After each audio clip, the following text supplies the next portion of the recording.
My name is Ben Cook. As chairman of the Greater Mount Airy Sports Hall of Fame Committee, I welcome you to the Andy Griffith Playhouse for the 2016 induction ceremony. We're glad you're here, and we hope that for the next hour or so, you will enjoy seeing and meeting our distinguished class of inductees to the Sports Hall of Fame. It is now my honor to introduce the Mayor Pro Tem of the City of Mount Airy, John Cawley, who will present our official welcome. Thank you, Ben. As the Mayor Pro Tem, it's a distinct pleasure to welcome each of you to the 2016 Greater Mount Airy Sports Hall of Fame ceremony and to the city of Mount Airy, North Carolina. Whether you are one of our own or a guest, we truly hope that you feel at home. To this class of 2016, you have our sincerest congratulations. We are most proud of Mount Airy's rich sports history, and today we gather to honor your esteemed contributions. You have set a tremendous example for our entire community, and those accomplishments will be forever memorialized, written in stone, if you will. To the precious inductees of the Greater Mount Airy Sports Hall of Fame, I would ask that you or a family member stand and remain standing as I read your name. And these are the ones that have gone in before. James Butter Cox, Billy Cox, Fred Folger Jr., Wallace Shelton, Ernie Beamer, Johnny Coble, Sam Moyer, Mike Cook, Charles Atkins, William Hawks, Charles Moyer, Harry Mundy, Tom Childress, Chubby Dean, Jim Miller, John Yoakley, the Graniteers, Angela Harbor, James Brim, Doc Wall, Jerry Hollingsworth, Newton Corky Fowler, Todd Greenwood, Carrie Whitehead, Dennis France, Mac Haynes, Dick Belton, Jack R. Childress, Natalie Nestor, the Mount Airy High School men's basketball teams of 1960 and 61. Bill Slate, Randy Joyce, Floyd Jones, Christine Sanders Warren, Terry Pruitt, John Richard Grubel, Charles Buster Cox, Derek Slate, Johnny Sanders, James Thomas Hayes, Michael K. Patton, Elizabeth Boyd Bell, Marion G. Jones, Sandra Sonny Sanders, James E. Holloman, William L. Mabry Jr., Jim Fry, Edsel Hyatt, Eddie Cobb, Brandon Hyatt, Robert B. Dean, Chris Peavy, William Scott John, the men's basketball team from Mount Airy High School, the team of 2001-2002. And then also the Granite City Award winners, Ronald Johnson, Al Peavy, Floyd Reese, Airy Perry, Gary York, Polly Cox, William Carter, Carlton Everhart, Ronald Boyles, Griggs Hampton, the Moody family, Mike Bowman, and the Ralph Epperson family.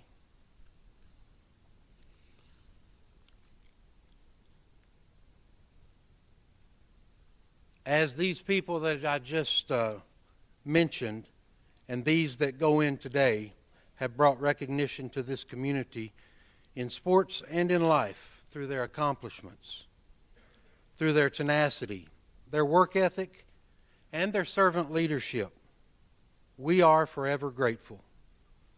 Today, the Greater Mount Airy Sports Hall of Fame honors itself with this recognition. Would you join me in our appreciation for them?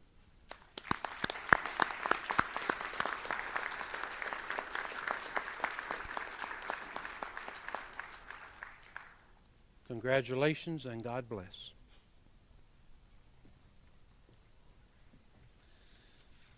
Thank you, John. And now please rise and honor America as the City of Mount Airy Honor Guard presents the colors.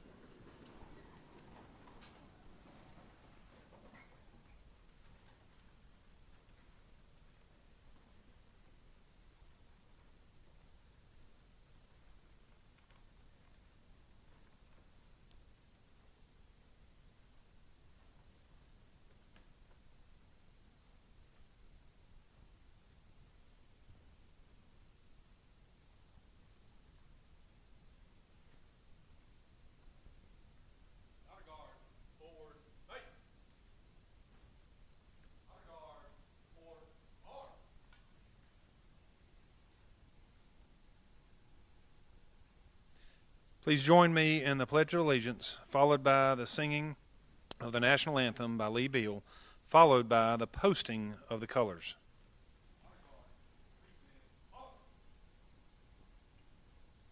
I pledge allegiance to the flag of the United States of America and to the republic for which it stands, one nation, under God, indivisible, with liberty and justice for all.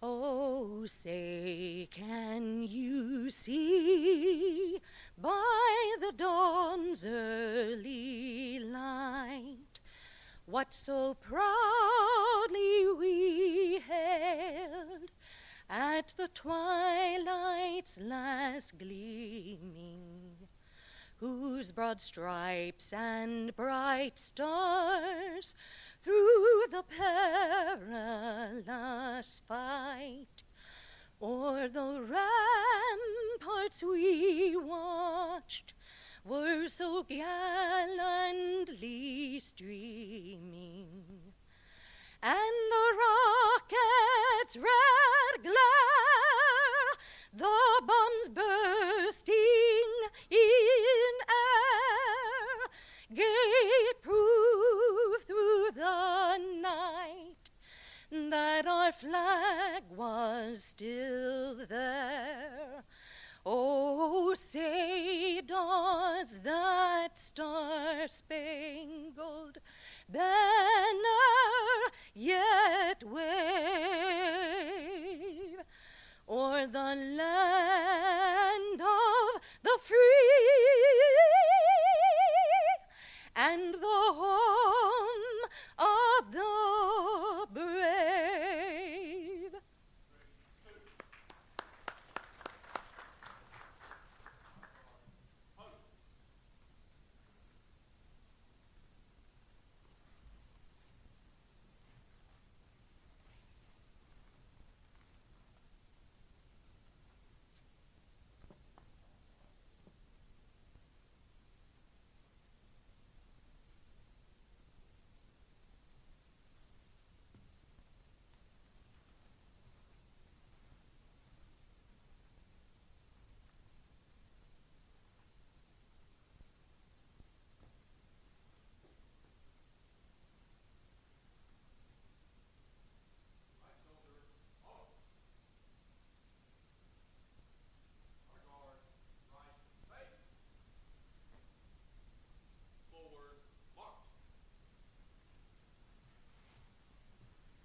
You may be seated.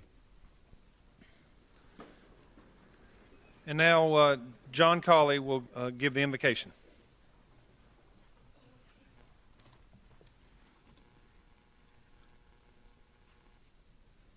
Our Father, we come with grateful hearts that we have had those that have gone before us who have found it reasonable and important to honor accomplishments of those that have given of themselves to competition and to sport. They've taught us about life lessons. They've been exemplary people in our community, and we are grateful for the opportunity to have known them.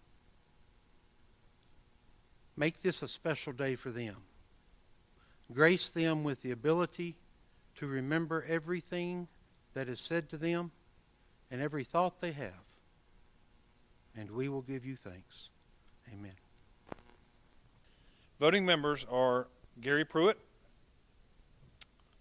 John Colley, Rondell Radcliffe, Scott Niskern, Bob Perkins, Mike Bowman. Ex officio members are Mayor David Rowe, City Manager Barbara Jones, and the City of Mount Airy Parks and Recreation Director Katrina Alexander. At this time, I'd like to recognize a past committee member, Mr. David Beal, if he'd come forward, please, for his dedication and years of service to the committee. I have this plaque. I'm going to read to what it says on the plaque. The Greater Mount Airy Sports Hall of Fame Selection Committee would like to recognize and thank David Beal for many years of service on the selection committee in an effort to support, emphasize, document, and preserve sports history in the Greater Mount Airy area. Congratulations.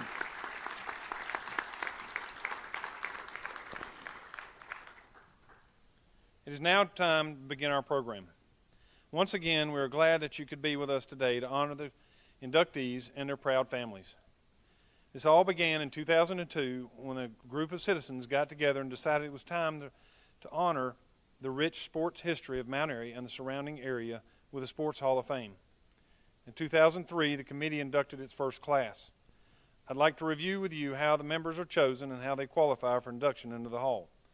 It all begins with a nomination form submitted by members of the general public to this committee. Persons nominated for membership must have had a recognized career as an athlete, coach, sports official, or administrator in a sports program in the area. The person's career must have brought recognition to the individual in the area of their involvement and contributed to the promotion and success of sports in the Mount Airy City School District, the Mount Airy city limits, or the 1 mile extraterritorial jurisdiction. The person must be of good character and reputation and must have upheld the ideals of good sportsmanship. They must have been a resident of the area by either birth or relocation. Each year, the committee can elect up to 4 individuals into the Sports Hall of Fame and 1 for the Granite City Award. And with no further ado, our first inductee into the 2016 Greater Mount Airy Sports Hall of Fame is Clarence Hines. Presenting the award is Bob Perkins.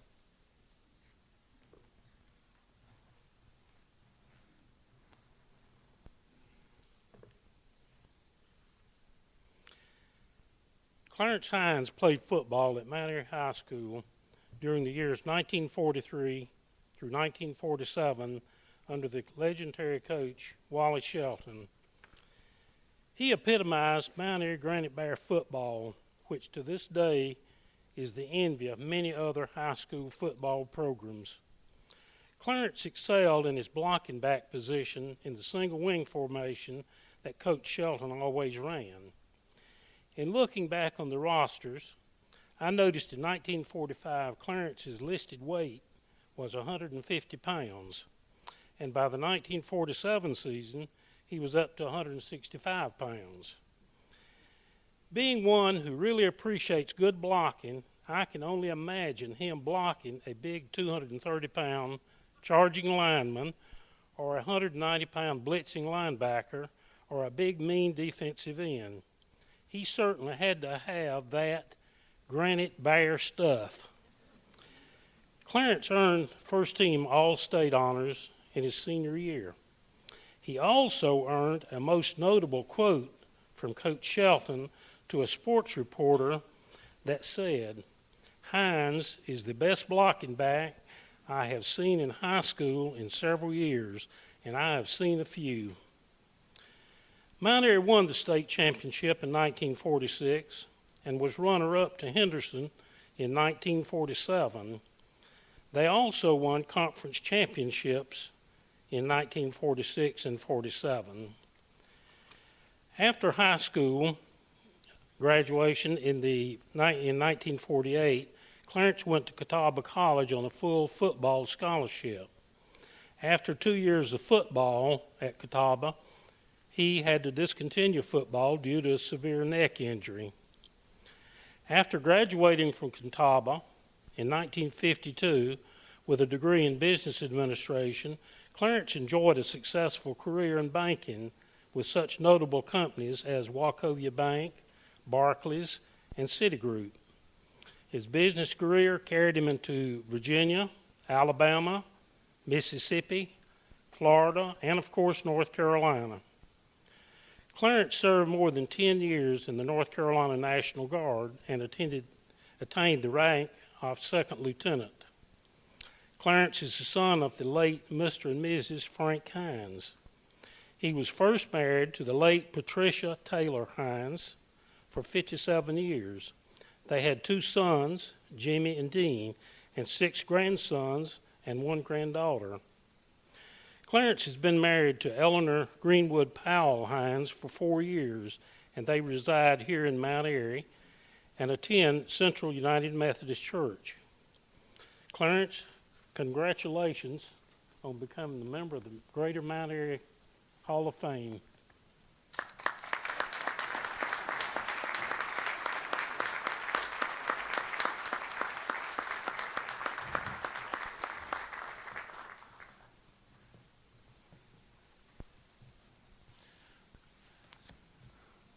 I wish to thank you for this nomination and this honor to be in the Mount Airy Sports Hall of Fame. It means so much to me. And as I stand on this stage, it reminds me I go all the way back to, I guess, kindergarten. First grade, second grade, we used to meet here on this and do the, I think, a Virginia reel dance when I was in the second grade. But anyway, all the years have gone by, and even when we were in high school, all our activities went on here. Our junior senior dance was here. It just brings back so many memories. Even on rainy days, we had our football practice here. We did calisthenics and we didn't use pads, but we ran plays. Coach Shelton, we had to know the blocking assignments and the plays that we ran. The football dressing rooms were downstairs. We didn't have towels back then. When we took showers, we had to wipe off like this and put our clothes on. And half wet, I'd get on my bicycle, lived on the Quarry Road, and I'd ride home going down the hill there at the post office in November. My teeth were chattering. It was cold. But in talking about my career with football, would have to include Coach Shelton. He was, he taught us more than football. Before every football game, we huddled on the sideline and said the Lord's Prayer before every football game. Coach Shelton, no profanity, not by him or anybody else. One of his favorite words, 2 words, Dad dumb. If anything went wrong, he'd say, Dad dumb. So that's all he ever said. But The 46 team, we won the state championship. The 47 team, we lost it to Henderson, but we had a great football team that year, and we were the high-scoring team in the state. As a matter of fact, we beat Haynes High School 92-0. They were a big school from Winston-Salem. And I remember Lewis Collins was laid out on the field, and we thought he had been badly injured, but he had just collapsed from exhaustion. He had run about 5 or 6 touchdowns. So, but we think of Coach Shelton too. We ran all of North Carolina's plays. He had a close relationship with Carl Snavely, and all of our plays were what they ran. And but in my final word about what myself, I just am so thankful that I came through school in Mount Airy. I went to Mount Airy High School, and all the benefits that I arrived from that, all the teachers, Coach Shelton. We had a wonderful place to go to school. And again, I want to thank you for this honor that you bestowed on me. Thank you very much. Present you the award, man.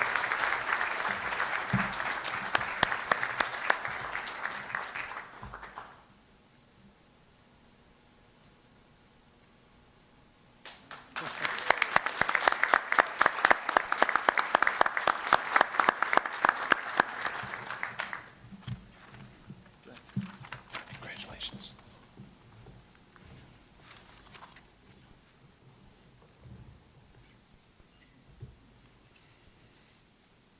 Our next inductee is Donald Price. Presenting the award is John Colley.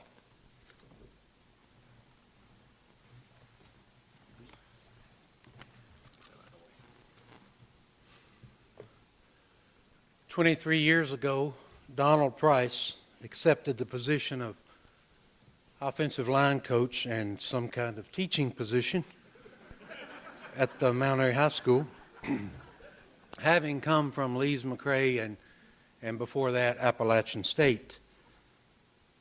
He has worked, I think, with 3 head football coaches, and the constant in the last 25 years has been Coach Price's ability to get young men to sweat and sometimes bleed and always play without notoriety. In order to do that in today's world, you have to be able to inspire people. Donald's background was difficult as a child, and he has lived long enough now, I think, to be thankful for that, because it's out of struggle that character is born. And Donald brings character and inspiration to the young men at the Mount Airy High School. A quick story about why I'm so adamant and confident in saying that. My middle son has a nickname of Choppy. He was the only of the 3 that played football throughout high school, and he was not very good. After his sophomore year, we ran into Coach Price at a basketball tournament in Wilkes County that Mount Airy High School was playing in, and I asked Coach Price if he was going to get him on the weight program. And he said, well, I didn't know if you would want me to, because he knew that sometimes baseball people, well, I wanted him to, knew that it was necessary. And Choppy and I were walking back to the gym, and Donald said, come here a minute, Choppy. And he went back to him, and I waited on him. And in just a matter of 8 or 10 seconds, Choppy turned around with a bounce in his step and ran up to me, and he had tears in his eyes. And I said, what did he say to you? And he said, I love you. Now that was a boy who had never made a significant play in football to that time. And I'm telling you, he changed his life. When Choppy was a senior, Enoch Davis, who used to do radio for Mount Airy, was interviewing our baseball players for a senior spotlight. And we're in the dugout, and he says, Choppy, tell me which one of the coaches on Mount Airy's staff has had the biggest impact on your life. Well, as soon as he got that question out, and it was a question he had asked all the seniors, but you see, Choppy was the only one who had a dad coaching also. And Enoch thought that it was a bad question. And Choppy didn't recognize it as a bad question. He said, Coach Price. And I don't see that in any way as an indictment on my relationship with that son. I see it as the reward that Coach Price deserves. I introduce to you as a 2016 member of the Greater Mount Airy Sports Hall of Fame, Donald Price.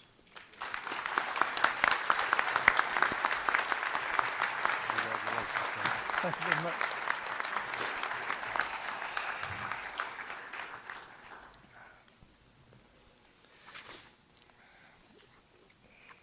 I hope I can get through all this.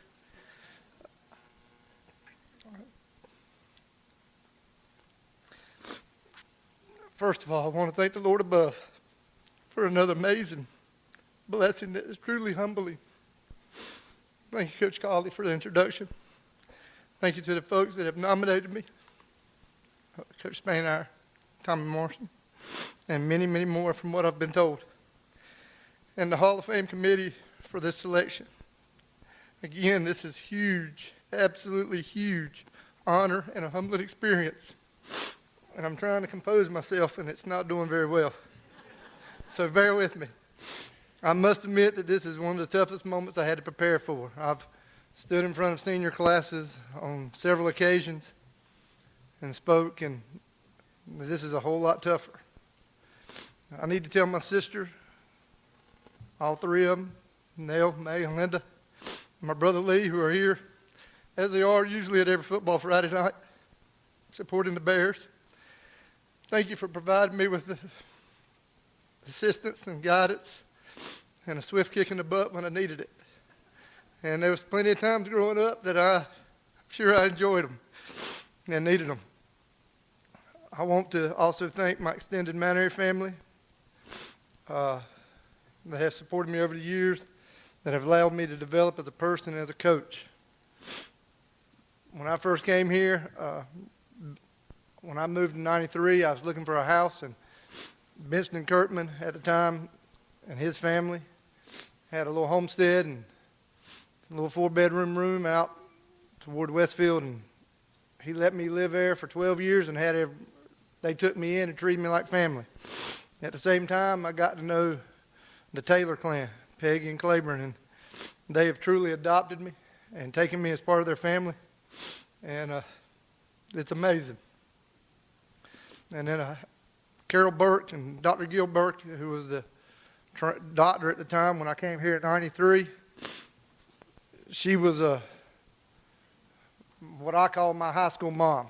She came every day, or at least once a month, to check and make sure I was needing anything and make sure I was doing what I was supposed to be doing. And she still comes time and time again, and she reminds me of my birthday every day, every year. I really believe it has been a blessing to be able to call Mount Airy City Schools home. Any recognition I receive as such as this honor is the direct result of being surrounded by and able to work with tremendous coaches, student athletes, teachers, and administrators, and parents. Since '93, I had an opportunity to coach JV baseball, softball, football, as well as become an athletic director in 2003, which all have been rewarding moments. I hope to mention many folks as I talk today for a moment, but I'm sure I'm going to leave someone off, and I'm sorry. Please accept my apology beforehand. I had the opportunity, a little history, to play high school football and graduate from Monroe High School. At that time, I had two men that were role models. One of them's here today. Tom Merritt and Charlie Sanders. They instilled in me a desire to be successful and a passion for the love of football. They taught me that athletics do more than just win ball games. They gave me an idea that you put in something, your investment, and you'll get what you deserve out of it, your reward. And I have been rewarded immensely. In '93, I was living in Boone. I'd been in college for something like 10 years. Had enjoyed it. Got a well-rounded education. But I decided it was time for me to become an adult. Start looking for a job. I had a real good friend at the time, college roommate working for C&D Sports, and Coach Holloman. He knew I was looking for a job and a coaching opportunity. He told me there might be something here at Mount Airy and told me to come down. Looking back now, I owe him a huge, huge regret of doubt. Thank you. In addition, I had the opportunity to come down and interview with Larry Davis, Mike Hyatt, Donnie Johnson, Coach Jerry Hollingsworth, and Coach Dave Diamond. And I want to tell these guys thank you for giving a young man off the mountain a chance to come be a part of a great community, school system, and athletic program with a storied history. Over the last 22 years living and coaching at Mount Airy, I've had the opportunity to learn a great deal of history and tradition of Mount Airy athletics, which demands that you invest to continue the tradition. In '93, I was part of Coach Diamond's staff with David Atkins, Eddie Cobb, and Scotty Smith. I've got some great memories of that first year. The things I remember most is the seniors, John Bradley, Scotty Simmons, and Chris Shelton, Adam Blair, Alan York, who was a junior. They all came to me and said, "Coach, we're glad you're here. Now you need to understand we're going to win. We're going to have a great season." And we did, because there was talent and there was an expectation. The other thing was Charlie Atkins, David's father. If you're from around here, you know who I'm talking about. He'd come sit on the bank at the tennis courts and watch me practice. He was an old line coach, just like Floyd Jones was. And he would come sit and watch practice. In '93, I was full of it. I was ready to go. But I had these two grown men that sit there every day and told me every day, "Keep doing what you're doing. You're going to be okay." And I'd keep asking them, "What do I need to do better? What do I need to do different?" And they just said, "Keep doing what you're doing. Keep talking to the kids. Keep working with them. You'll be okay." Also, during that time, Coach Hollingsworth asked me if I'd be willing to coach JV baseball. And that was a great experience for 2 years. And I had a lot of fun. Don't know if I ever helped Coach Shepard, but it was a lot of fun. In '96, Coach Cobb took over. And that was a great time. He had the program for the next 3 years, and two of the guys that really worked with us and spent a lot of time, Coach Carter, Coach Beasley. Scott Carter and Chad Beasley, who I still today believe are great friends. Those 3 years of working with Coach Cobb was truly what became when I came to understand what it was to be a Granite Bear, what the obligation was to have that title and the opportunity to coach at Mount Airy High School. Now, during these 3 years, we had some really great football teams that had a lot of playoff runs and some talent. Terrence Lightbourne, Anthony Moore, Chris Ward, Jamie Sills, James Caesar, Charlie Palmer, couldn't block him, Daniel Wright, hard-headed center, Josh Cox, John Curley, love him, Will Cook.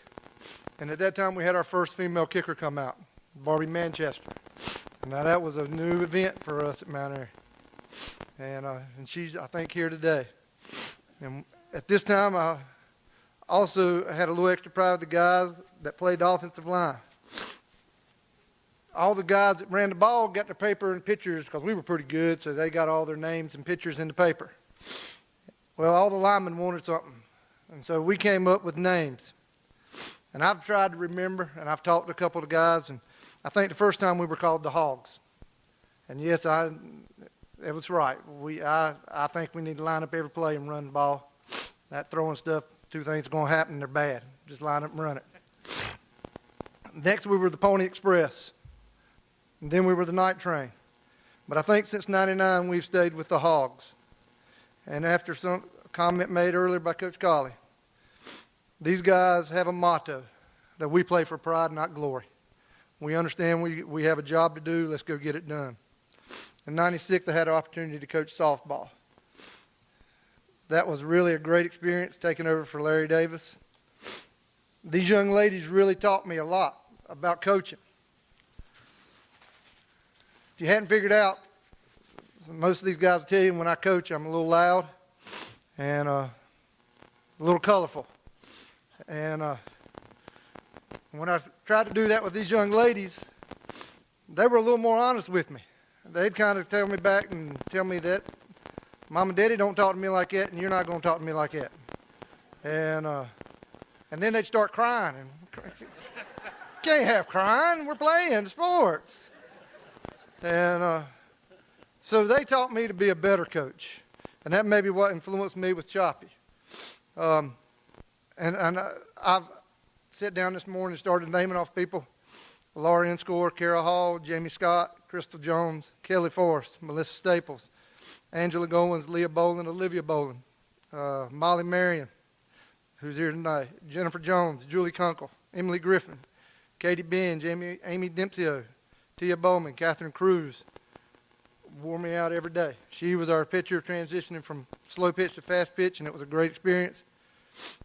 But she understood how to talk to me. It was not sugar-coated. Christy Barnes, Jane Rodolphe, Jenna Thacker, Beth Mears, Emily Simpson, Kelly Sawyers, Julie Kunkel. All these young ladies taught me a lot about coaching at that time. Now in '88, Coach Cobb had an opportunity to leave us, and we somehow convinced, tricked, to get Coach Holder, Kelly Holder, to come over and take over the football program. At the time, Coach Hollingsworth was still the athletic director, and Coach Holder brought with him a young man named Chris Johnson. Now, if you get a chance, let me tell you, you want to laugh? Spend an afternoon listening to him. He'll tell you some stories. He knows football. He teaches football. But he can remember every detail about every game, which is absolutely amazing. He can tell you who scored when, who made what tackle, how the game went. It's absolute amazing. Over the next 16 years, the football program has been pretty successful since Coach Holder's arrived. And probably because we've had blessed with some great athletes and some great coaches. Again, I got to name some athletes: Darrell Galloway, David Benj, Josh Johnson, Corey Seacrest, Trey Johnson, Aaron and Luke Wheeler, Michael Dobson, Aaron Culler, Jesse Salazar, Ronald Brown, Seth Cook, Andy Timoni, Justin Collier, Darrell Valentine, Josh Smith, Jockton Moore, Ben Henson, Austin Taylor, Choppy Colley, Julius Corum, Ty Simmons, Benji Hicks, Farley Gentry. And after that, you start to get to modern day guys, and you know about them. But in addition to being blessed with these guys, again, like I said, we had some great coaches. That's put in the time and effort. We've been pretty successful. We won a state championship. According to the state, we were runner-up one year. I still think we won. We've won 6 conference championships. And I directly relate this to the coaches that have been on the staff that I've had the opportunity to work with. Nothing that I've done except show up every day and hope I can keep my job and earn the right to coach at Mount Airy. Darren Taylor, Mitch Martin, John Colley, Justin Moore, Mike Hodges, Chad Beasley, Scott Carter, Bruce Griffin, Jonathan Wilmoth. All of these guys have put the time in and effort, and they've made me a better person and a better coach. Now, that was where I was supposed to stop, but I woke up this morning and I said I had to finish. And I've got a couple of things I want to ramble about for a minute and acknowledge. Coach Wilmoth, Jim Wilmoth, big dog. When I first came to Mount Airy, he was there. Some of you know him. He always told me every day to relax, just enjoy the day. Don't be so high strung. It's hard. Jim's real relaxed. Chad Beasley was like a brother. He provided me with some great advice when I became athletic director. I'd worked with him, Coach Hollingsworth, doing computer work. Worked for Jim doing computer work. Worked for Chad doing computer work. But they all knew I wanted to be athletic director someday. And Chad Beasley gave me the best directive: learn to listen.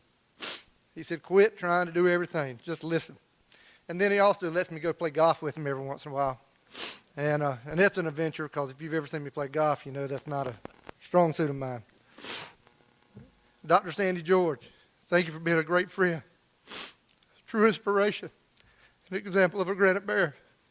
Coach Spanar, thank you for all the days you tried to get me fired up, want me to yell and fuss and kick and snort.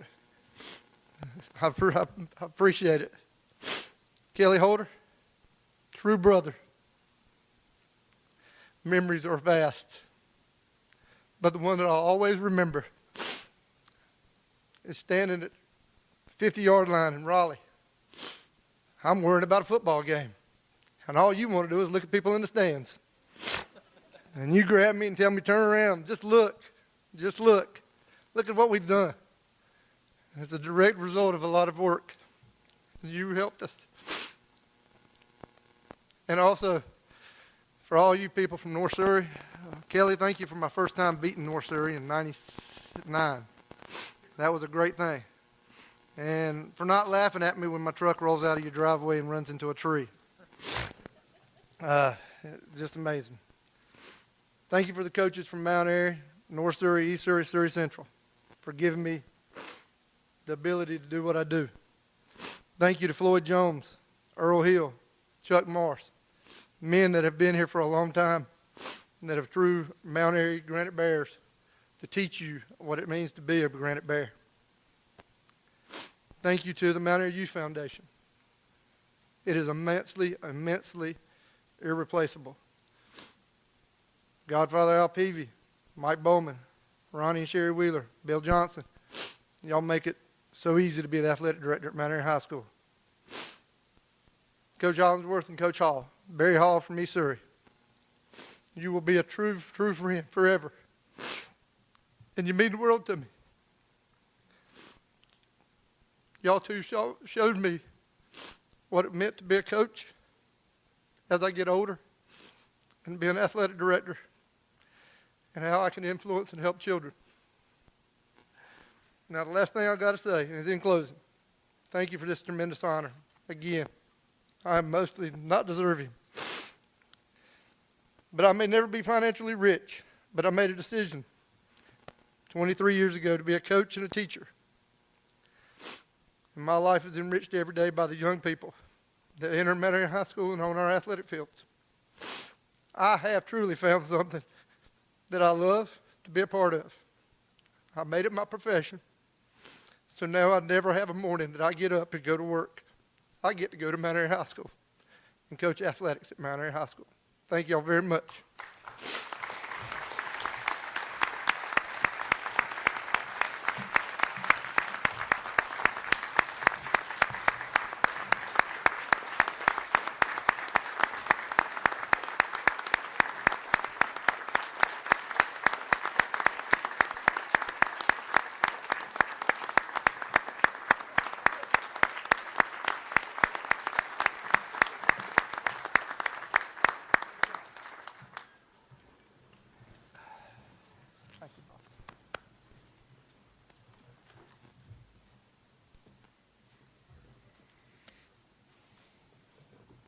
Congratulations, Donald.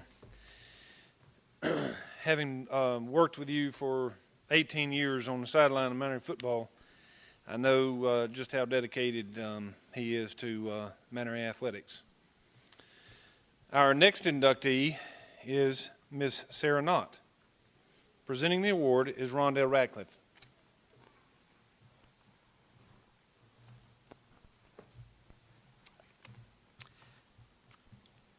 Good afternoon.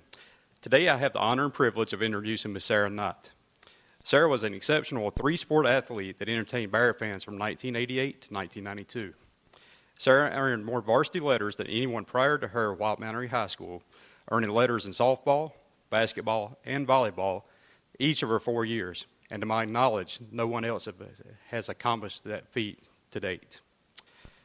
Sarah earned her degree in education from Appalachian State University and has been employed by the city school system for the past 19 years. During that time, Sarah has given back to her alma mater, coaching JV volleyball, varsity volleyball, JV girls basketball, and as the assistant coach to the girls soccer and softball teams. In addition to coaching several sports, she serves as a health and PE teacher. If you've attended any high school basketball games recently, you may have noticed Sarah running the concession stand. She has volunteered many hours over the past 15 seasons to support Mount Airy athletics by supervising the basketball concessions. Early in Sarah's childhood, her dreams were to become a dancer, but in 4th grade, she became interested in basketball. She played at Reeves Community Center for several seasons before joining up with an upstart AAU team coached by Don Smith. AAU gave her the opportunity to learn and play against some of the area's top talent.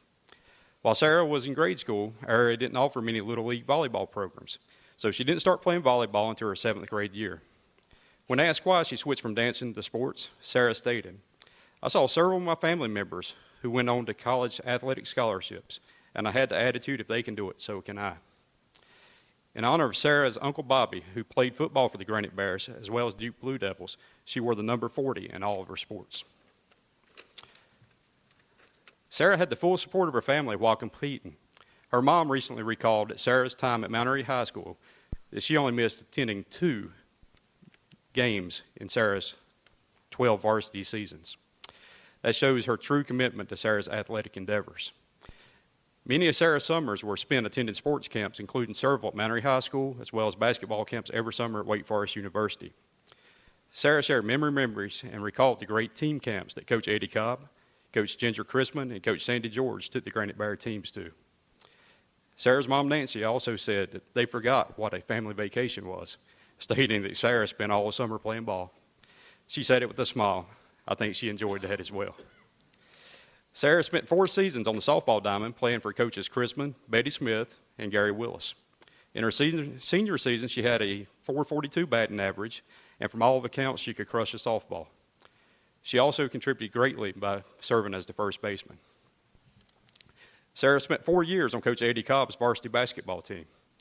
Although she didn't receive a lot of playing time early on, the 5'9" freshman gained valuable experience every day in practice. Coach Cobb recalled, "Sarah done a good job for me. She stepped up when needed." Sarah continued to grow not only in ability but on the court physically as well.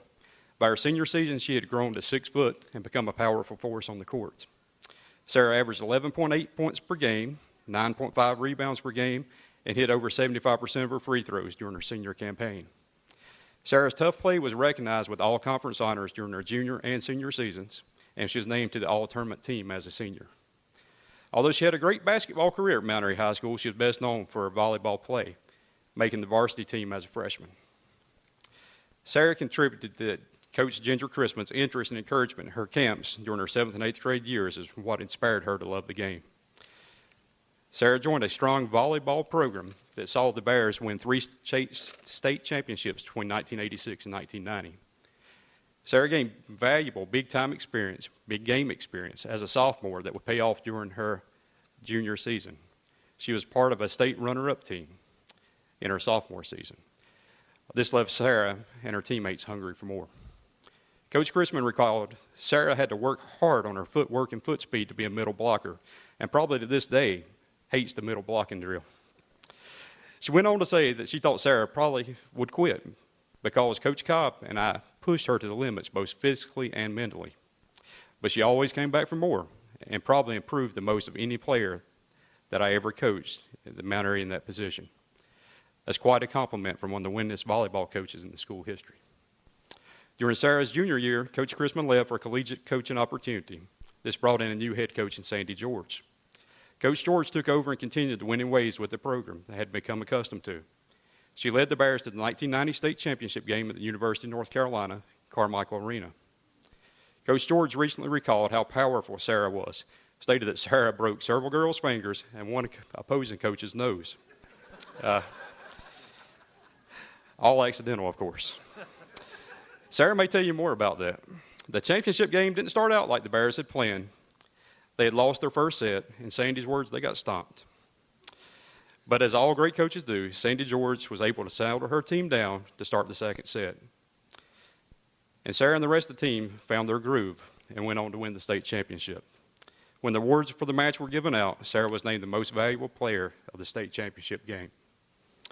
Sarah was also named All-Conference in volleyball her sophomore, junior, and senior seasons, as well as the Conference Player of the Year during her junior and senior seasons. She was named the WSYD Player of the Week 6 times while at Mount Airy High School. Sarah had the opportunity to further her playing career after high school, but she made the decision not to go directly to college so she could spend more time with her father, who had recently been diagnosed with a terminal illness.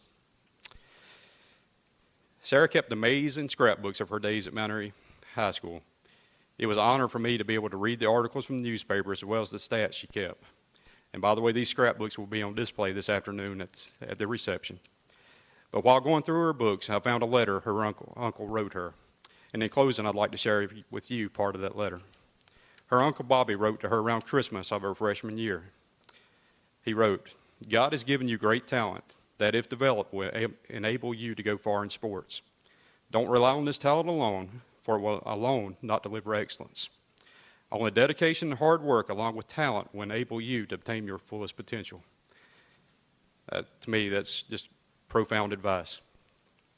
Sarah, I know your Uncle Bobby, as well as the rest of your family, must be proud of the hard work and dedication that you've shown as a granite bearer, as are the citizens of Mount Airy. And on behalf of the Greater Mount Airy Sports Hall of Fame, welcome to the class of 2016. It takes family and friends to care for you and help encourage you along the way. It takes teammates to make a team, but it takes coaches to take individual people and make them better players. But more importantly, to take those individuals and turn them into a team. If the team works, success is achieved. It takes co-workers to help lend a hand, give an encouraging word, or even to assist you. It takes former students and players to help you achieve your life's goals of teaching and coaching. It takes your church family to help you keep your faith when things are going your way or when the Lord changes your plans. It takes a community to be a foundation. As I stand here today, a little nervous, and look out in the audience or up here on stage, at some point in time throughout my life, right many of you in some capacity have helped me, shaped me, mold me, taught me, encouraged me, prayed for me, became my friend, hired me, stopped by the concession stand to say hello, get a hug, or buy your supper. Worked with me, loved me, sat in my classroom, refereed a game I played in or that I coached in, been a teammate, an opponent, or even one of my players. This list could go on and on and on. But the most important thing is to say thank you to each and every one of you. If I called each and every one of you by name, I'd be up here all day. However, there are a few people that I do need to personally thank. In the weeks leading up to today, I've pondered on what to say. As I started thinking about what to say, the first initial thought that came to my mind was the poem, "The Road Not Taken" by Robert Frost. But as I went back and read the poem, I quickly realized that if I could change the title, I would change it to "The Road That Was Taken." Throughout my life, I've had to decide which path or road to take. As a child, it was a decision of dance or piano. The decision was dance. Then I wanted to give basketball a try. Back to dance, and then back to basketball, and then there was no turning back after that. Basketball and sports were it. As I moved from elementary school to junior high, a whole new opportunity was available for me to participate in sports. Volleyball, sure, let's give it a try. Not too bad. Then junior high basketball coach Tom Dickinson, or as his players called him, Coach D, gave me the opportunity to play on the junior high team where I would continue to work and develop into a player. I want to start my first thank you off to Coach Ginger Chrisman Hamrick. Coach Chrisman, I want to thank you for helping me at the first ever volleyball camp I attended. You spent time with me, working on my passing skills, and taught me the proper way to pass, how to overhand serve, and what would become my favorite part, hitting and blocking, even with the blocking drill. Not only did you teach the basics, but also the other fundamentals of volleyball. Like, girls, you do not need those knee pads. All you have to do is learn to dive and roll, and we did. You taught me the game of volleyball. Coach, not sure if I ever told you, but I am today. You are the biggest reason that I became a bear instead of a golden eagle. What do I mean by this? I had always thought I wanted to be a golden eagle. When I entered ninth grade, with Mom being a teacher at Surrey Central and a little pressure from the coaching staff at Surrey Central, I was looking at transferring. In the fall of 1987, I had the opportunity to come to a Mount Airy Surrey Central volleyball game. You came up to me after the game and spoke to Mom and I and thanked me for coming to the game. At that moment, I knew my previous path was getting ready to change. I wanted to become a Bear and play for you. After I got in the car, my first question to my mom was, if I stay at Mount Airy, who will you play for when Surrey Central plays? The question was answered by, I will pull for my daughter. You pushed me to work harder. You gave a young freshman a chance 2 weeks after the first practice to move into the starting lineup when a more experienced player became injured. You may have yelled at me a few times, but then you would laugh with us. You cared. You encouraged me. Was there during basketball season to give me a pat on the back, especially when Coach Cobb was not too happy with my performance. And you and Betty Smith taught me into playing softball, even though I was not really sure I wanted to. But most importantly, you believed in me and gave me a chance. Without your help, I do not think that all the volleyball accomplishments that I achieved would have been possible. So thank you for making me a volleyball player. Coach Chrisman, you planted the seed of me becoming a Bear, but Coach Cobb, you sealed that deal. In the 8th grade, you spoke with me about playing varsity basketball. Of course, I was unsure about moving up and playing time. You spoke to my mom about me playing varsity as a freshman. In that meeting, you were upfront and honest and said I would get some playing time, but you would not guarantee me playing time. You went on to tell us that by just practicing with the older girls, I would learn the game and see improvements in my own. You were right about that. You usually had me going up against Victoria Furnace day in and day out, and I definitely went home with some bruises. But not only the daily battles, but the lessons learned from playing with teammates such as Angela Harbour and Christy Sanders. You did indeed push me, not only that year, but all 4 years I played. At age 14, I had no idea that when you were fussing at me in practice, you were pushing me to be a better player. There were some days, even in those last 3 years, I wondered why. You were always so hard on me. What have I done to upset you, and what have I done wrong? I did not always appreciate it then, and I don't know that I fully appreciate it until I became a coach myself. Didn't understand why you were so hard on me and pushed me. When you yelled at me, you wanted me to become the best player I could become and to be a leader. I hope I made you proud. A lot of people do not know the person your ball players know you as. You were hard on us. Yes, you yelled at us. And lots of times you called us by our number, not our names. And yes, there were definitely some locker room meetings that got a little heated. But you wanted us to be successful in basketball and in life. You wanted the best for us, and you cared for us. Thank you, not only for helping me with basketball, but for the Christmas gifts all 4 years, the roses on Valentine's Day, the hug I received from you after winning the MVP in the state championship game, and you being one of the first people in the receiving line when my father passed away the year after I graduated. Coach Cobb, thank you for not only being my coach, but a mentor the year that I had the opportunity to coach JV basketball with you and work under you. In a preseason conference, I think it was my senior year, you told me you would not be my buddy, but you would be my friend. Any time I needed anything, you would be there. Yes, you were, you have been, and I'm sure you will continue to be. Thank you for the life lessons and pushing me to work harder. The next thank you goes to Sandy George. Miss George, thank you for taking over after Coach Chrisman left for Catawba. You came into a volleyball program that was expected to contend for a state championship. You came in and made us continue to work as hard as we ever had, not to quit, and to only allow us to take one game at a time. We still talk about the day that you made us run something like 31 sprints without stopping. Guess we should have gotten those serves in. Or the day we told you we could not practice because it was homecoming Friday and the gym would not be available. Boy, you showed us 5:30 the next morning we were at practice. Not only did we work hard, but we had fun and definitely had our crazy superstitions. Whether it was listening to Vanilla Ice, Ice Ice Baby one last time before getting out of the van, or the team having to perform their own cheer after every win, but most importantly, that lucky towel that got left in Mount Airy instead of going to Chapel Hill.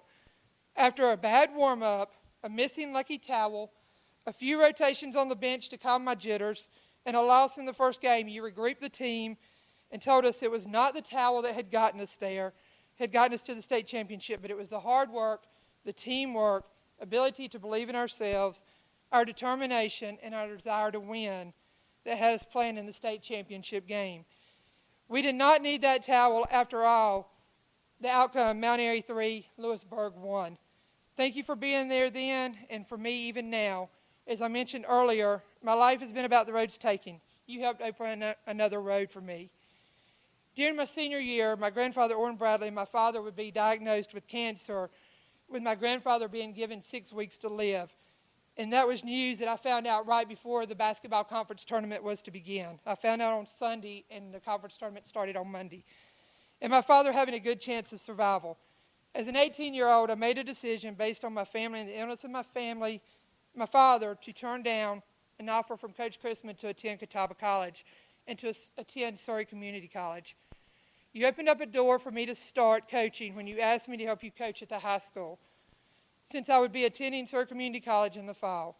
Along that same time, I became interested in officiating basketball and then later volleyball, all of which sent me down another road. I would remain in volleyball by officiating throughout college and refereeing Pee Wee basketball for about 15 years. Fast forward 5 years later, 1997, you helped give a young 23-year-old an opportunity to come back home to Mount Airy, to be a Bear, to teach, to coach various sports at the high school during the last 19 years. Thank you for being my coach. Thank you for standing by me. And thank you for the support of my family in the last couple years. Coach Chrisman, Coach Cobb, and Miss George, you were not only my coaches, but I was fortunate to have each of you as a classroom teacher. You are not only pushed me to be a better athlete, but you pushed me in the classroom as well. When Rondell asked me the question, where did my love of sports come from, I had to honestly stop and think about that question. Where did it start? I started remembering Mom's side of the family being huge sports fans. Mom enjoys watching sports and pulling for her favorite teams. Her brother and my Uncle Bob Bradley played football for Mount Airy and later at Duke University, and his 5 children would compete in football, basketball, and tennis at Mount Airy. I later found out, after I'd started playing volleyball, my grandfather shared with me that he used to play volleyball. And then I learned to appreciate the fact that my mom and uncle had a cousin who played football for the Los Angeles Rams. My last and biggest thank you has to go to my family, because family's been a big part of my life and my sports career. My parents, Wayne and Nancy Nod, for allowing me to pursue athletics. They were the ones that sacrificed family vacations, time, and money because I wanted, needed, or had to be at the gym for games, practices, or attending camps. My parents, mostly Mom, spent extended amounts of time waiting on me to finish up practice because Coach said it would be over, but it was not always over at the promised time. Then there were the many miles that she would put on the car traveling to games because in 4 years playing 3 sports, she missed 2 games. Also to my mom for the encouragement to keep going even when I felt I could not take one more practice because I'd had enough. She encouraged me to keep going, and usually the next day it was all right. To my dad, who attended the games he could due to work, but who was definitely a proud father, whether he was at the game or not. It was my mom who told me as a 19-year-old that she knew why I was not supposed to go away to play college volleyball, but only to say you got to spend the last year of your dad's life at home with him because his cancer became terminal. The only sad part of the day is he is not here on earth to celebrate with me, but due to my faith, I know he is here right now with me. To my sister, Mary Beth, I know how much you hated having to go to this game and that game, but I want to think deep down you really liked it just a little. Either way, you survived. For someone who did not like coming to games, you must be a proud sister, because it sure made me proud the day that I found out I was going to be inducted. You wanted to immediately put it on Facebook, but I made you wait. When I gave you the go-ahead, I think it took less than a minute for it to be put on Facebook. For my grandparents who are not with me anymore. For my grandmother who prayed for her granddaughter to become meaner on the court because another teammate's grandmother asked her to. To the proud grandfather who cried at the announcement of the MVP award. And to the grandparents that saved my sister so she would not have to go to all my games. To my Uncle Bobby, I was rereading the same letter that Rondell was talking about. You wrote to me when I was a freshman saying you were proud of me. But I want to tell you it was my honor to have had your support and to have been able to wear the number 40 like you did when you attended Mount Airy High School and play football. The day Coach Cobb asked what number I wanted to wear, I told him the number 40, just like my uncle. You wore number 40, I wore number 40, and John, your son, my cousin, also wore number 40. What a nice family tradition.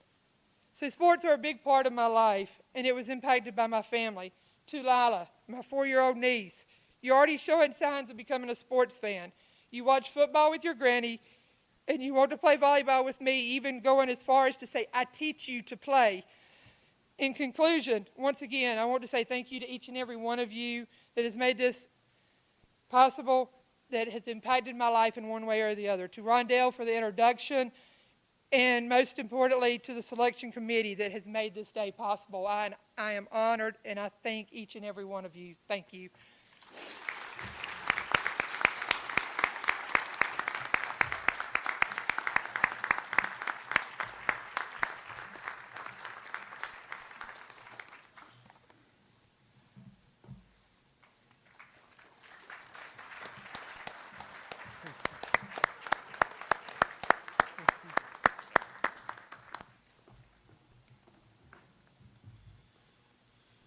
Congratulations, Sarah.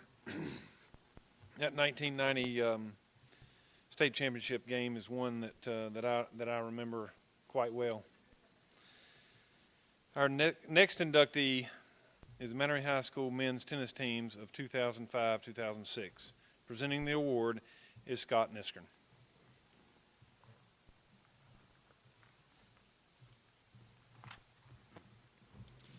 Good afternoon.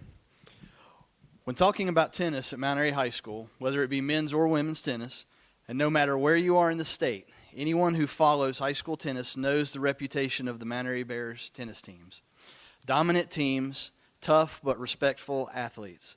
The legend of Mount Airy Bears tennis began with some strong players and teams in the late 1980s, but really took hold during the 2005 and 2006 men's tennis teams. After the Bears defeated Elkin High School early in the 2005 season, with Elkin High School just having won their 4th straight state championship, Coach Scott John and his young team knew they had a chance to do something special.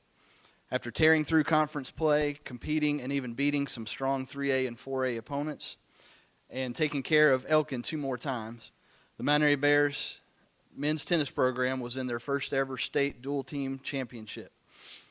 And they knew just what to do when they got there, as they dismantled Spring Creek High School 6-0.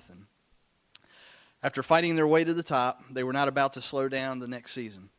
In 2006, they took care of business in much the same way, steamrolling through conference play and the playoffs. Once again in the championship match, they wasted no time in winning their 2nd straight state championship, also by a score of 6-0, this time over Raleigh Charter.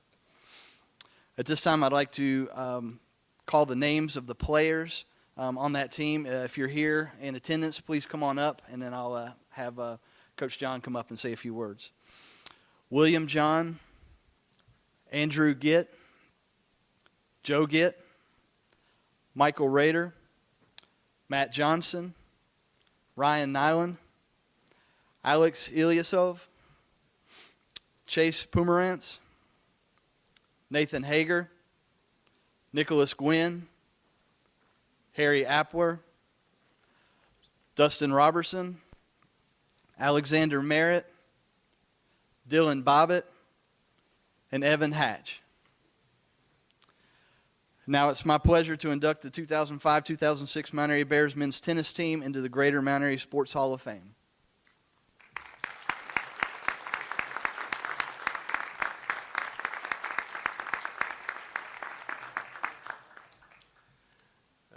Good afternoon. Congratulations to all the inductees. It's always inspiring to hear your stories. Special nod goes to Coach Price. He was a big part of what we did, working behind the scenes. I always call him the hardest working man in America. I spent a lot of time on the Mount Airy tennis courts, not just during this season, but at all seasons, all hours of the day. I get down there and Coach Price is working in his office. I'd spend a few hours out there and I'd leave. He's still working in his office. So truly the hardest working man in America. Thank you, Coach Price. And thank you to the Youth Foundation, Mike Bowman, A lot of the rings you guys won were paid for by the Youth Foundation, so big thanks to them also. This is a special group to me. I've known most of them since their middle school years. I was their middle school coach for the most part, for most of them. Then their high school coach starting in 2004. And this group is pioneers of sort. They were the first Mount Airy team to win a state title, and they set the stage for others to follow. Sometimes getting that first title is the toughest, getting over the hump, and they were the ones that did that. Mount Airy tennis at that time, when they came into the high school, was languishing a bit. It had been 6 years since the team had won even a round in the postseason playoffs. There had been some individual success, but as a team, they'd kind of fallen some hard times.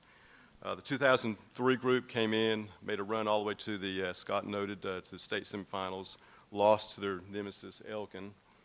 And then in 2004, when I took over, I told the guys, we need to do something different, need to train more like tournament players would in high school tennis, especially at the 1A level, would kind of take care of itself. And we made another run to the semifinals. There again, we lost to Elkin in a close one. Then came the 2005 season, and we played Elkin again early in the season. I remember a cold March day. Looked like we were going to lose again. Our number one doubles team went down. That was the only 1A match they ever lost in their whole career. Came down to Ryan and Michael. You probably remember this. Looked like they were down a match point, and we thought, we're going to lose to Elkin again. But somehow they rallied, won that match, which won the match for us, and that was the turning point. Whatever you want to call it, the jumping off point, signature moment. That was when things really turned around for us, and we met Elkin twice more that season, beat them easily, including once in the state semifinals, won our final match fairly easily. The 2005 run was not only history for our school, but on the state level. We only lost one match the entire run, which I don't know if it had ever been done before at the 1A level. Then we were all back for the 2006 season. There was a lot of high expectations. I remember talking to a Winston-Salem news reporter before the playoffs started, and we went through the interview. Then at the end of the interview, he says, yeah, you got everybody back. You guys should be a breeze for you, right? You're a shoe-in for the state title. And I thought we were off the record, and I says, yeah, we'll win it. Yeah, it's no problem.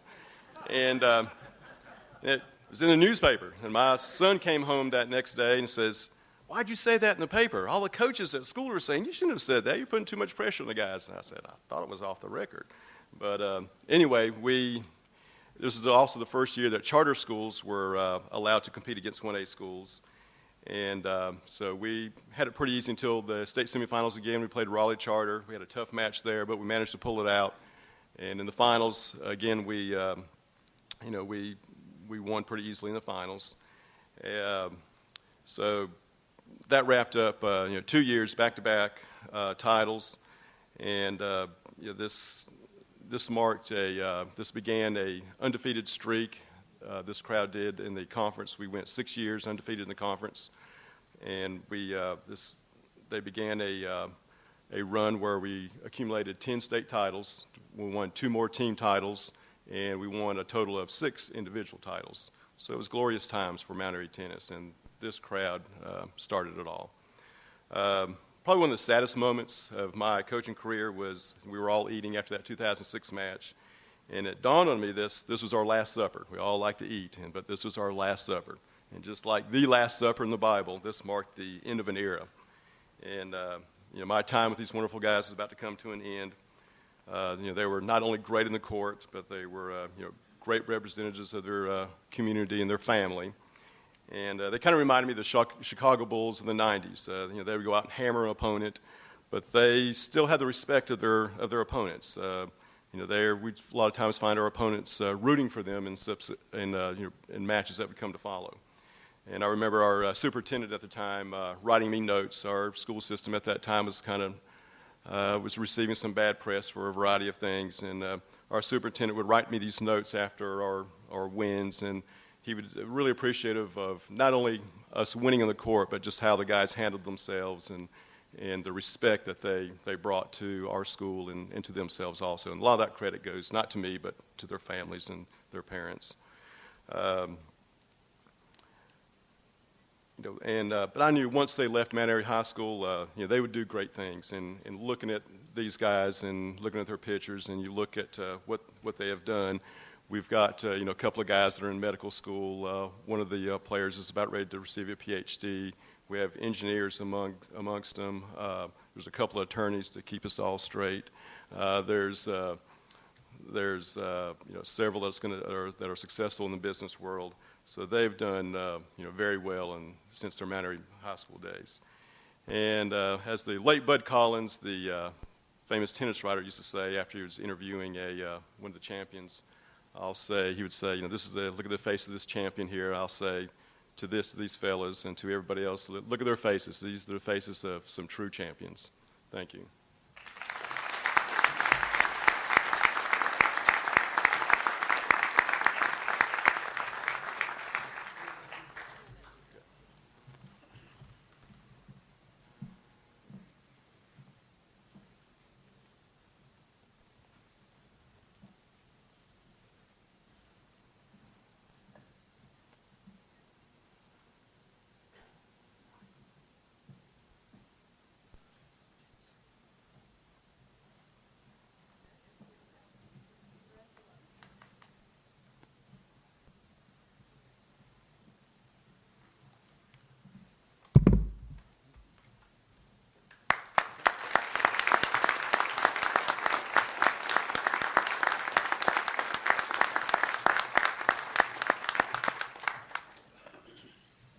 Congratulations.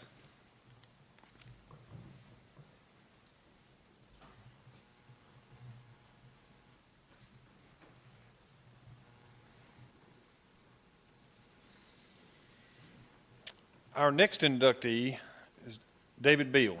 He will receive the Granite City Award. Presenting the award is fellow inductee Mike Bowman.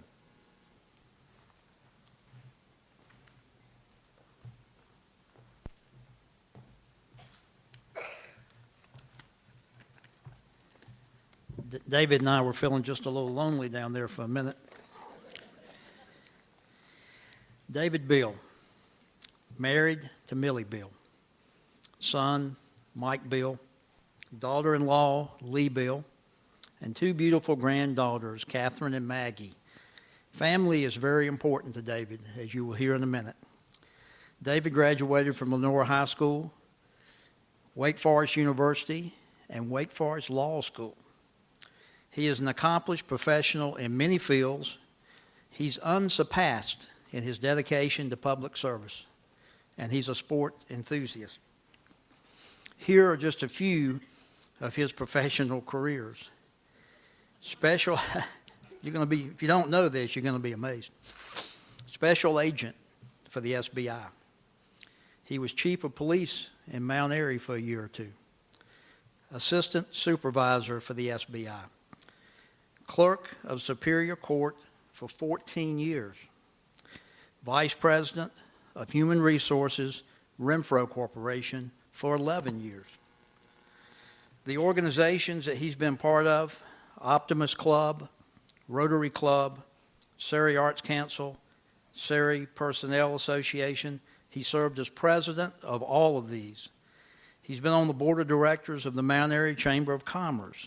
He's a trustee of the Gilmer Smith Foundation. His public service is just as impressive. Mount Airy City School Board, where he was chairman. Mount Airy City Commissioner. Mayor Pro Tem. Member of the Mount Airy Sports Hall of Fame. Member of the Mount Airy Parks and Recreation. Member, Surrey County Parks and Recreation. He is on the board of directors of the Surrey Medical Ministries, and he's a board member, Friends of the Mount Airy Police. And then there's the sport enthusiast.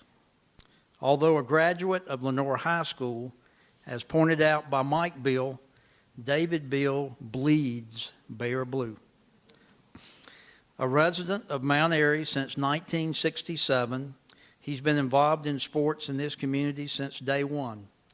That's 50 years of contributing to sports in a variety of ways.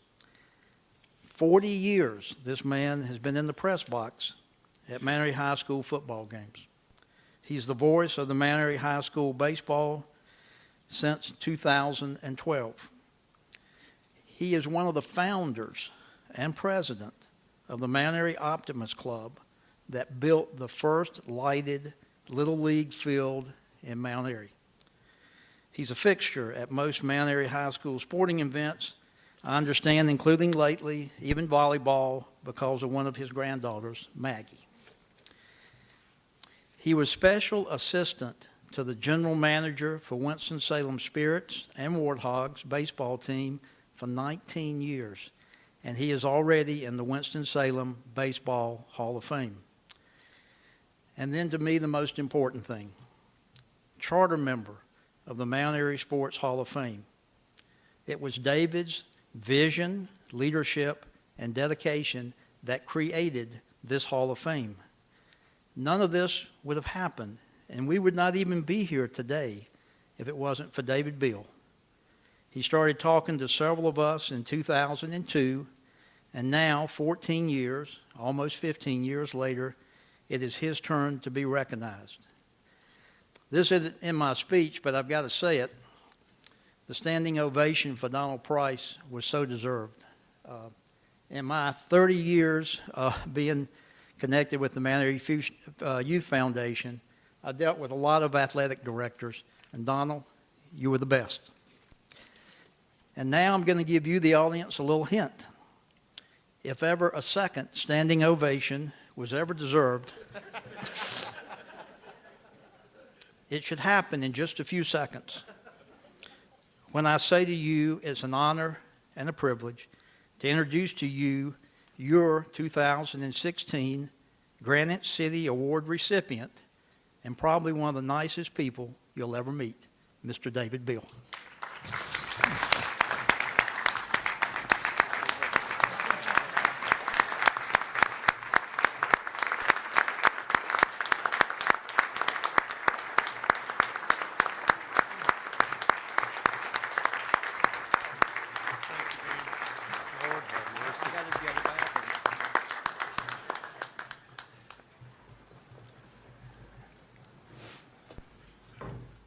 Michael Bowman.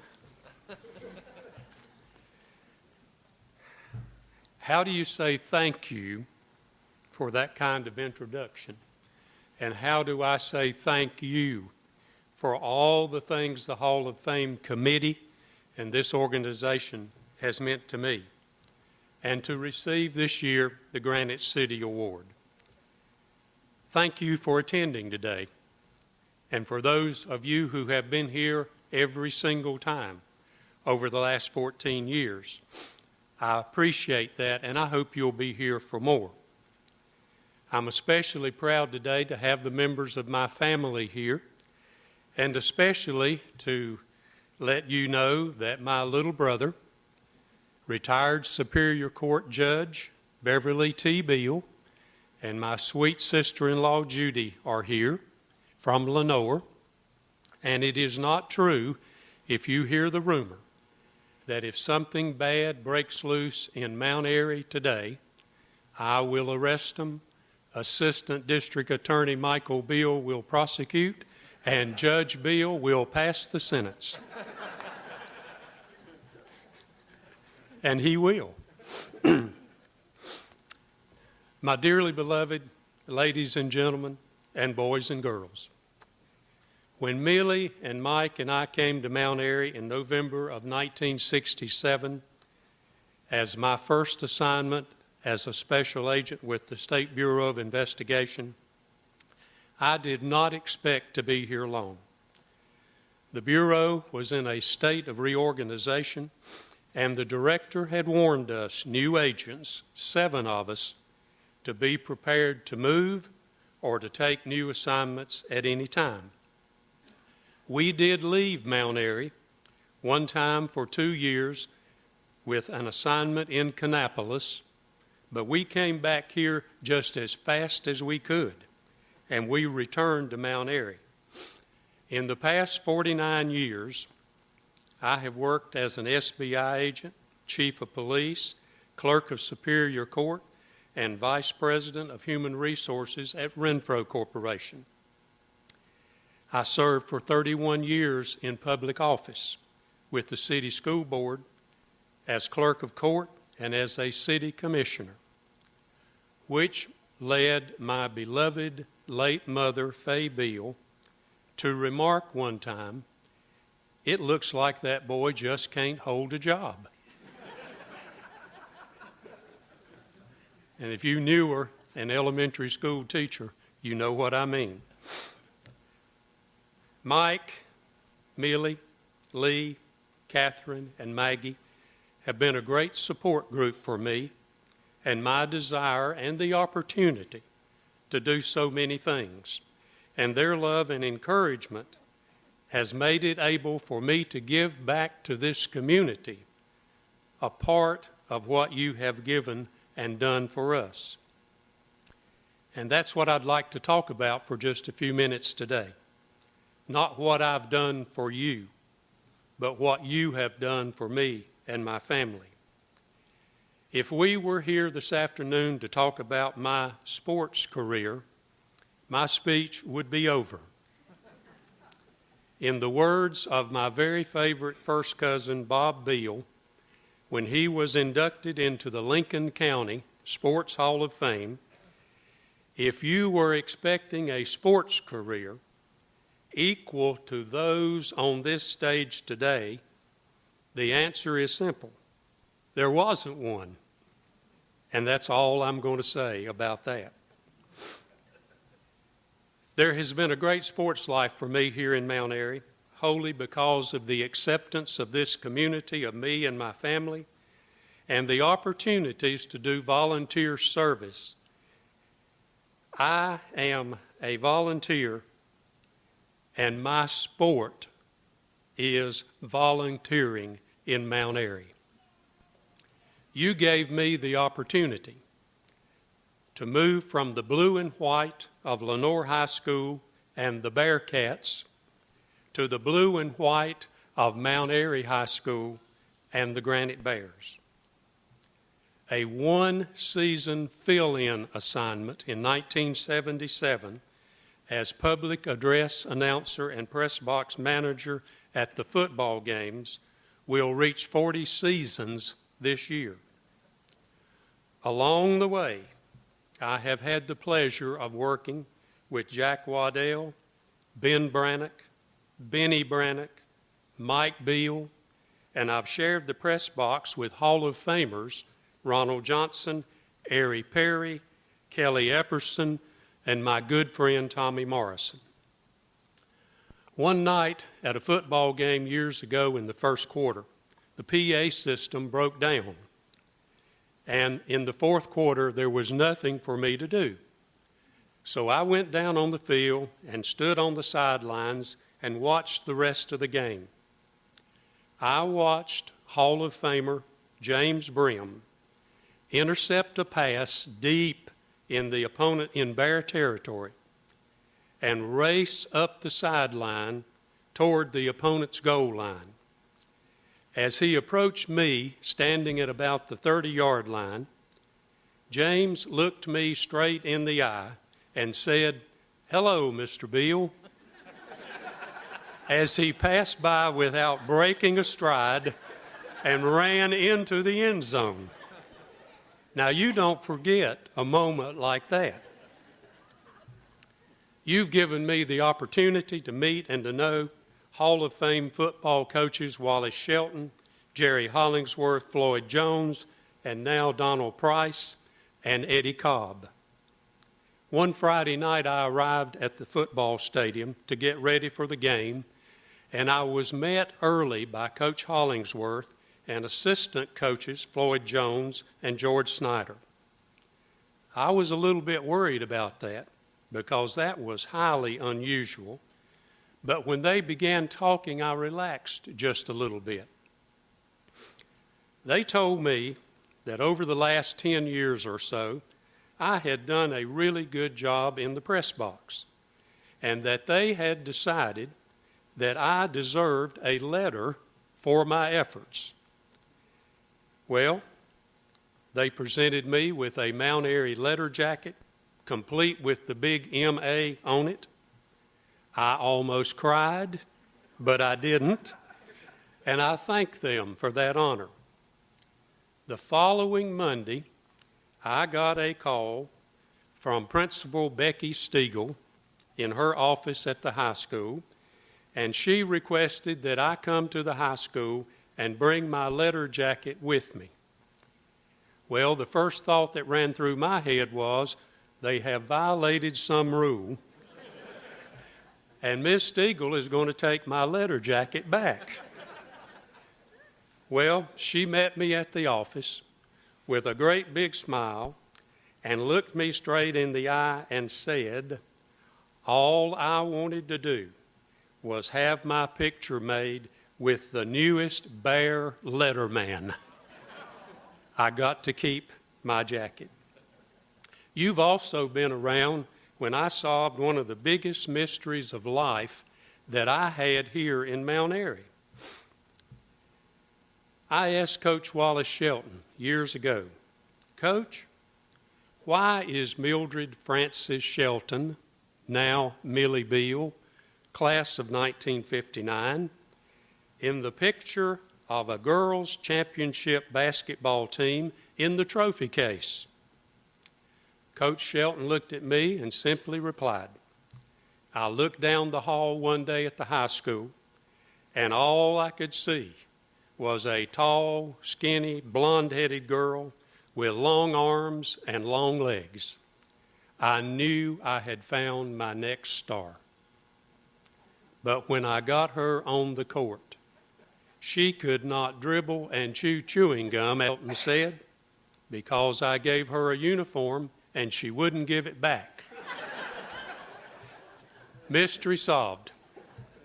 You have been around for a lot of my sports superstitions. They all come out before the games. Like always carrying a little plastic bag of replacement rubber cleats for Mike Beal's football shoes, knowing that sometime during the game he would look up at me and on the field before the game and never, ever shaking his hand for any other reason. Shaking hands with Hall of Famer Angela Mayfield before every JV basketball game. The only difference is Angela and I shake hands all the time. We love to. A great superstition. Always getting a hug and buying a Kit Kat bar from Hall of Famer Coach Sarah Knott before basketball and volleyball games at the concession stand. Not just to eat, but just to have for good luck. Which reminds me, Sarah, you wouldn't happen to have a Kit Kat bar, would you? Oh.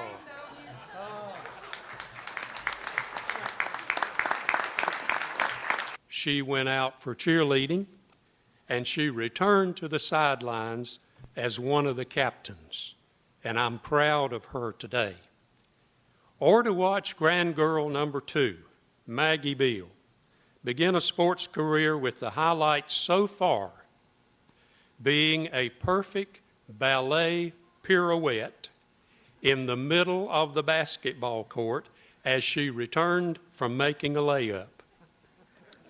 And the latest one, a misplaced volleyball kill shot that veered right off of her hand and knocked the referee off of his stand at the net.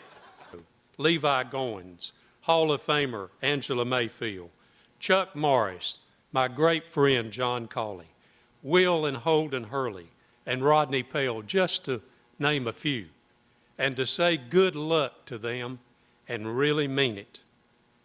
You've given me the opportunity to share in the glory of a football state championship in football in 2008 and to wear the ring from that year. I'd also like to say thank you to a group of heroes that I have worked with over the years, the principals at Mount Airy High School. J.D. Bartley, Billy Tyson, Lonnie Bledsoe, Rebecca Stiegel, George Snyder, Donnie Johnson, Floyd Jones, and since 2003, my great friend, Dr. Sandy George, who always tells me, Mr. Bill, don't worry about a thing. I've got your back. And I know she does. You've supported the Winston-Salem Spirits and Warthogs during my 20 seasons there. As a volunteer in the front office, you attended games. You brought groups down there for parties. You brought school field trips. And you were supportive of the baseball in our area.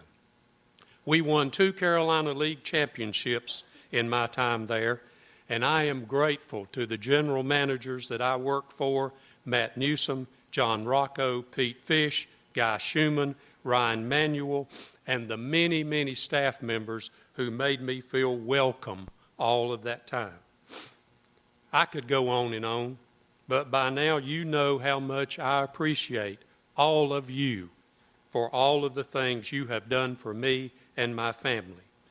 And the greatest one is today, the honor of receiving the Granite City Award and joining a great group of athletes and community servants.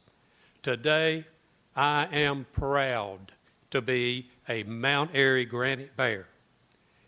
And I will close with the immortal words of that great American statesman and one of my personal heroes, SpongeBob SquarePants, who said, "This is indeed the best day ever."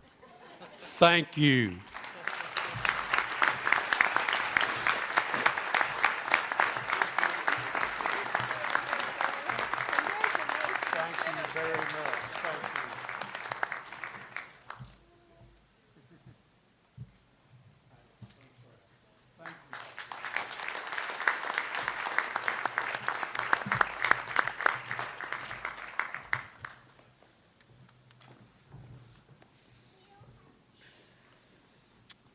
Before we conclude today, I would like to thank the Mount Airy City Schools band director, Jonathan Jones, and the students that he brought out today.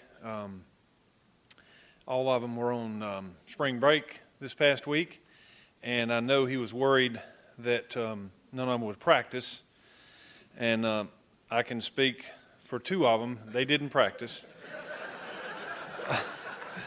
But he has done amazing things with our city schools and our band program.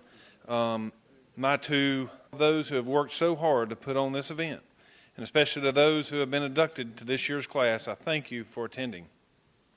For the next few minutes, our recipients will be taking a few pictures.